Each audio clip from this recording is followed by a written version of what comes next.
जिंदगी सारी चैलेंज है, जीना ही चैलेंज है, तो उसकी वजह से जीना तो नहीं छोड़ देंगे, लेकिन अगर हिम्मत करके निकलते हैं तो हर चीज़ मुमकिन है। आपका अगर काम करने का विजन हो, इंटेंशन हो, हिम्मत हो, तो सब कुछ मुमकिन है। प्रेजेंट में बैठ के फ्यूचर की जब तक ना सोचेंगे तो वो आप इंडस्ट्री में ज़िंदा रह नहीं पाएंगे। तो ये बात अभी सुलेमान साहब में है कि वो काफ़ी आगे की सोचते हैं। तो हाईटेक मशीनरी को अगर आपने नंबर देने हो तो 10 में से कितने नंबर देंगे? हाईटेक मशीनरी को 10 में से 9 तो मैं नहीं दूंगी। अच्छा। एक बचा के रिजर्व करके रखूंगी।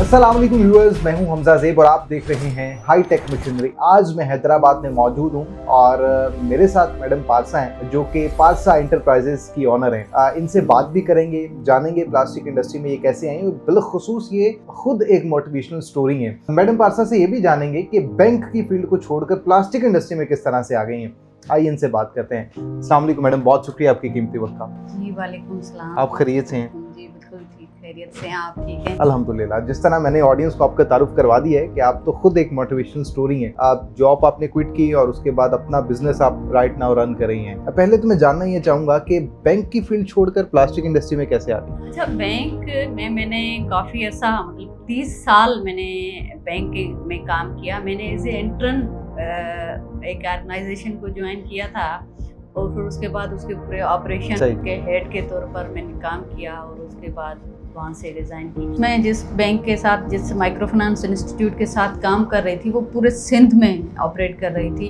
तो उसमें सबब ये था छोड़ना का कि वहाँ ट्रैवलिंग बहुत ज़्यादा थी। उनकी फील्ड के लिए, फील्ड ऑपरेशन को मैनेज करने के लिए बहुत ज़्यादा ट्रैवल करना पड़ रहा था।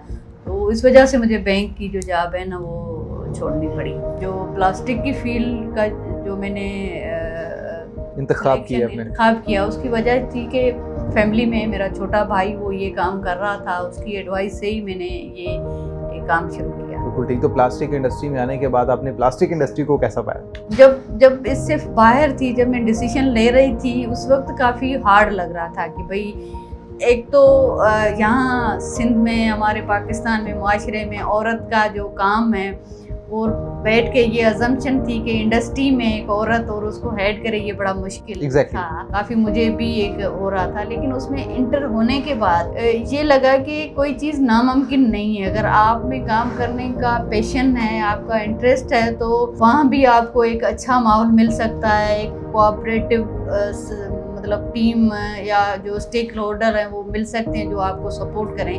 तो अंदर आने के बाद तो मुझे काफ़ी सपोर्टिव एनवायरनमेंट मिली ये काम मैनेज करने के लिए, इम्प्लीमेंट करने के लिए। आप प्लास्टिक इंडस्ट्री में आई हैं। Very warm welcome to hitech machinery का प्लास्टिक इंडस्ट्री में एक बड़ा नाम है। सभी लोग हाईटेक मशीनरी को जानते हैं। आपका हाईटेक मशीनरी के साथ कैसे ताल्लुक बना? अच्छा, हाईटेक मशीनरी के साथ भी मेरा ताल्लुक, क्योंकि मेरे भाई ने ग्लो मशीन्स ली थी तो उनका आपकी टीम के साथ रिलेशनशिप था। खालिद भाई है या फिजर है, उनके साथ था। तो वो बैकग्राउंड से मुझे उनकी जो है ना कोऑर्डिनेशन सपोर्ट भी मिली। फिर वो आगे आपकी जो टीम है माशाल्लाह से उन्होंने बहुत ज़्यादा एक कोऑपरेटिव तरीके से, एक सपोर्टिव मैकेनिज़्म से हमें सपोर्ट दी, फैसिलिटेशन दी। तो बिल्कुल सही जी। तो राइट नाउ आपके पास हाईटेक मशीनरी की कितनी इंजेक्शन मोल्डिंग मशीन्स हैं और वो आपने किस किस सन में बाय की?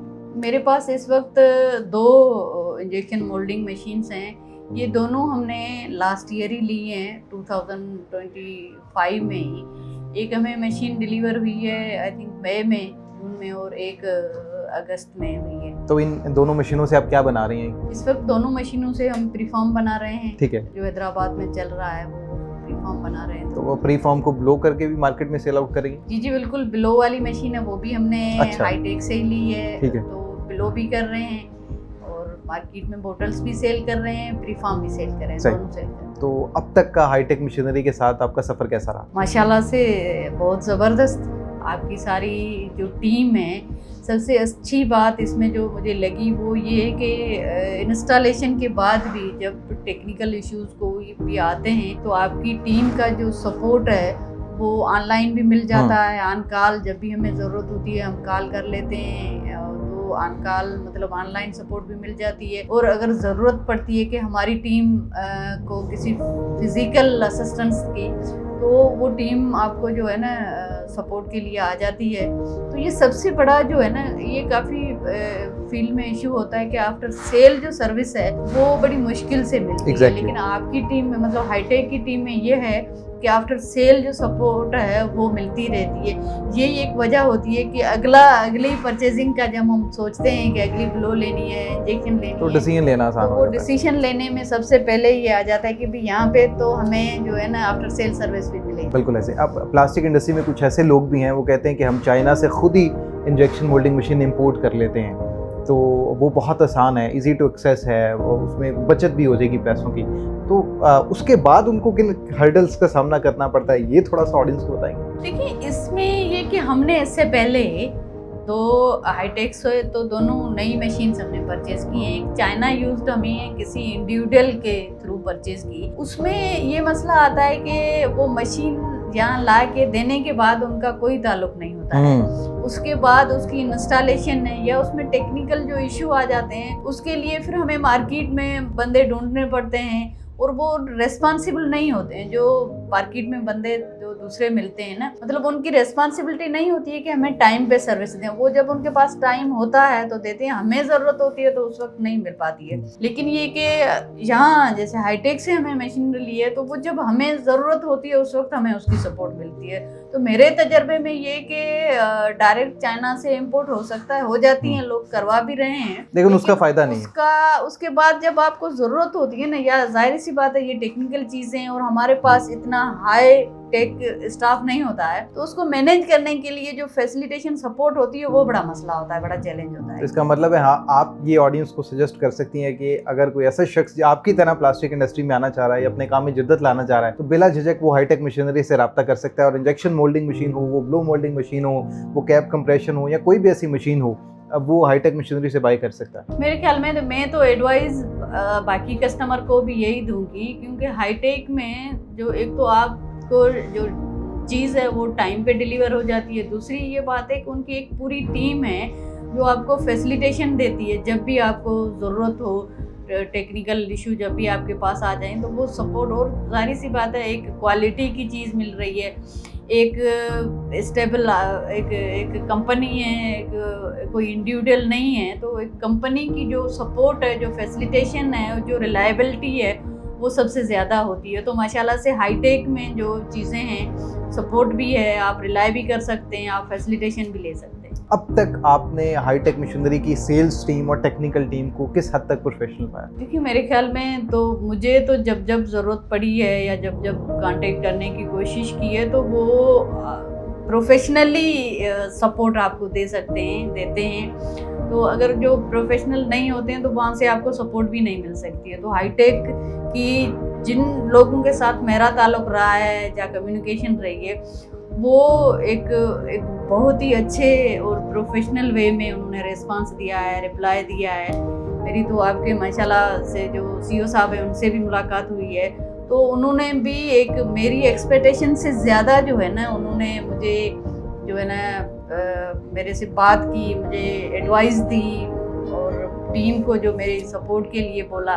तो ये मेरे ख्याल में हर जगह पे शायद ना हो, तो ये एक बहुत ही अच्छी बात थी हाईटेक की जो मुझे। बिल्कुल सही। और तो कहते हैं नहीं मेरे तारुफ की ज़रूरत, नज़र आ जाऊँ खुद रोशनी। और आपने हबीबुर रहमान साहब का तज़किरा किया। आप हाईटेक मशीनरी के CEO फाउंडर हबीबुर रहमान साहब के विजन को और हाईटेक मशीनरी के विजन को कहाँ देखती हैं फ्यूचर में? देखिए, जो मेरा बहुत कम ही तजुर्बा है, एक्सपीरियंस है और लोगों के साथ इंटरेक्शन है, लेकिन हबीबुर रहमान साहब के साथ जो मुलाकात हुई और उसके बाद जो भी जितनी भी बातचीत हुई, उससे लग रहा है कि he is committed person.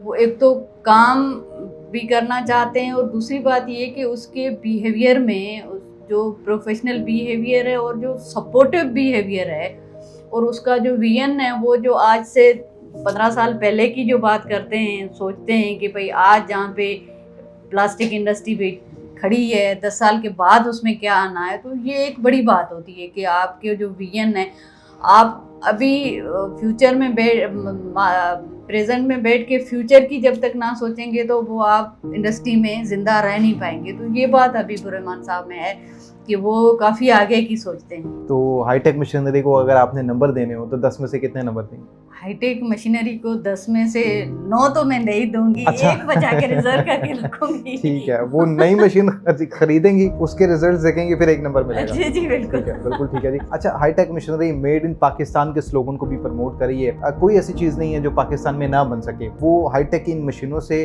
Quality पर और मयार पर दोनों पर ही पूरा उतरते हैं। इस बारे में आप क्या कहें? देखिए, मेरे ख्याल में जिस हिसाब से जो प्लास्टिक की इंडस्ट्री ग्रो कर रही है उस हिसाब से मतलब यहाँ पे जो है ना ये होना चाहिए, क्योंकि आप हर चीज़ के लिए इंपोर्ट में जाएंगे तो वो इंपोर्ट में चीज़ क्वालिटी वाली तो मिल जाती है, लेकिन उसमें जो टाइम जो रिक्वायर होता है, वो जो टाइम लगता है, वो एक काफ़ी आपके बिजनेस को कहीं ना कहीं हिट कर रहा होता है। तो अगर जहाँ पे चीज़ें बन रही हो और क्वालिटी अगर जहाँ पे मिल रही हो तो मेरे ख्याल में तो सबके लिए बेहतर होगा और कंपनी के लिए भी बेहतर होगा। ऐसे ही लास्ट में कोई हाईटेक मशीनरी को सजेशन देना चाहें आप? यही मुझे सजेशन देनी थी जो अभी मैंने कहा ना कि भाई हर वक्त जो हम सब डिपेंड कर रहे हैं इंपोर्ट वाली चीज़ों पे, उसका वजह ये कि लोगों को लोकल पे ट्रस्ट नहीं है। लेकिन अगर लोकल में क्विक सर्विस और एक रिलायबल चीज़ वंस हम उसको एतबार देने में कंपनी कोई कामयाब जाती है तो लोग प्रेफर करेंगे लोकल चीज़ को परचेज करने की, क्योंकि वो जल्दी अवेलेबल हो जाती है।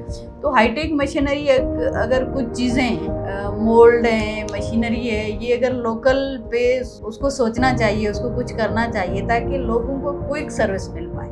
बिल्कुल सही। और एक डिलीवरी के लिए 3 महीने 6 महीने वेट ना करना पड़े। बिल्कुल सही। अब बतौर खातून प्लास्टिक इंडस्ट्री में बहुत से चैलेंजेस का भी आपको सामना करना पड़ा होगा और कर रही होंगी। वो खवातीन जो घर बैठे आपको देख रही हैं, उनको क्या पैगाम देंगे? देखिए, चैलेंज तो जिंदगी सारी चैलेंज है, जीना ही चैलेंज है, तो उसकी वजह से जीना तो नहीं छोड़ देंगे, लेकिन अगर हिम्मत करके निकलते हैं तो हर चीज़ मुमकिन है। आपका अगर काम करने का विजन हो, इंटेंशन हो, हिम्मत हो तो सब कुछ मुमकिन है।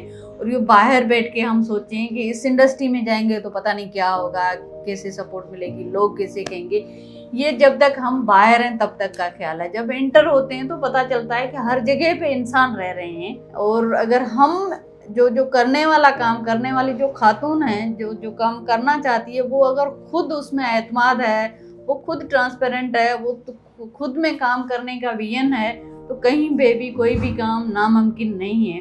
और घर में बैठ के पूरी अपनी ज़िंदगी ज़ाया करने से तो बेहतर है कि कोई न कोई चैलेंज पकड़ें। जो घर में बैठी खातून है उन सब के लिए मेरा ये पैगाम है, कोई ना कोई चैलेंज लें और काम करें। जहाँ पे आप इजी फील करती हैं, जहाँ पे आप समझती हैं कि भाई आपके लिए मुमकिन है, मेरे लिए तो सारी चीज़ मुमकिन है, लेकिन आप समझती हैं आप काम करने के लिए जहाँ पे भी कंफर्ट है काम ज़रूर करें।